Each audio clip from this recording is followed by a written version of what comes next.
Fear. Such a delightful word. It teaches us to beware the dark and all the things within it that go snippety-snap, eager to rend your innards from your belly to stuff their own hungry guts. Oh, this puts me in mind of one of my favorite tales.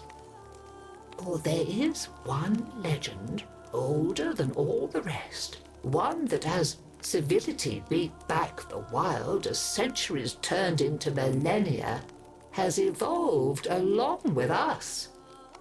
The fear of fangs, of shadows, of teeth that flash in the dark.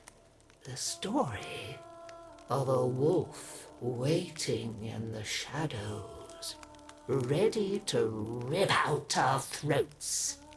It was on one fateful Naberus night that a hapless Grineer soldier discovered that one should not wander off into the deep woods alone. For alone you may not be. A howl split the darkness that sent a shiver down the spine. Through all the horrors of war that this Grineer had seen in all his years, there was something about the sound.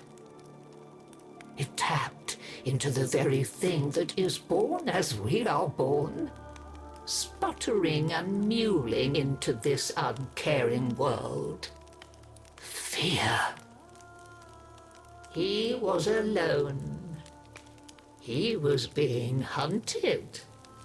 And he was afraid.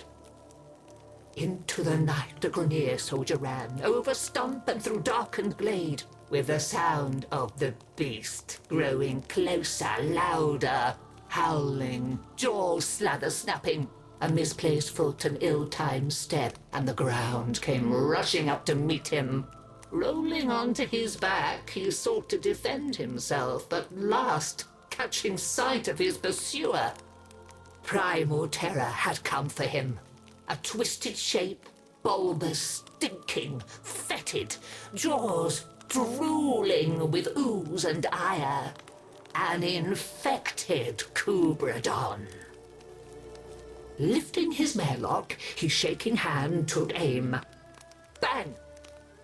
A single shot killed the beast dead. He laughed at his own foolishness. He, a mighty soldier, afraid of a single sad and infested Kubradon. Hubris, my dear Tenno, is responsible for more tragedy in this world than any other inclination we may have. Remember that, and someday it may save you. For notice he did not that the slain beast's family had encircled him.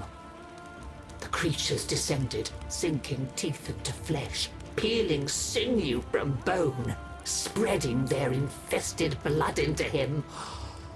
How he screamed, fighting off the monsters as best he could.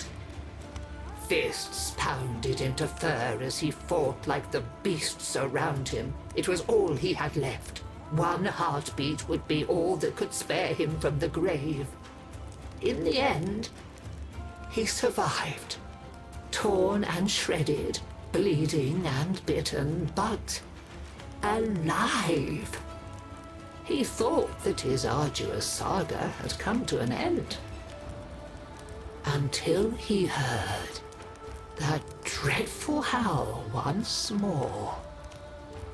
Though, this time, it came from him. Flesh twisting, bones snapping, the noises that left his agonized form were bestial, wild, feral. Soon it was he who stalked the night. It was he who tasted blood upon his fangs. It was he who inspired the fear of the hunt. Oh, fret not though, dear heart, for even the hunters can be hunted. The beasts can be felled, and trophies can be made of those who were brought low.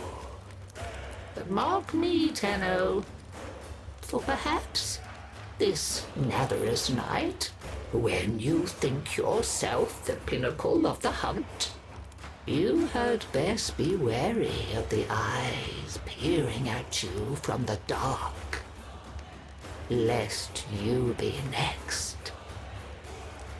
Happy Naberus!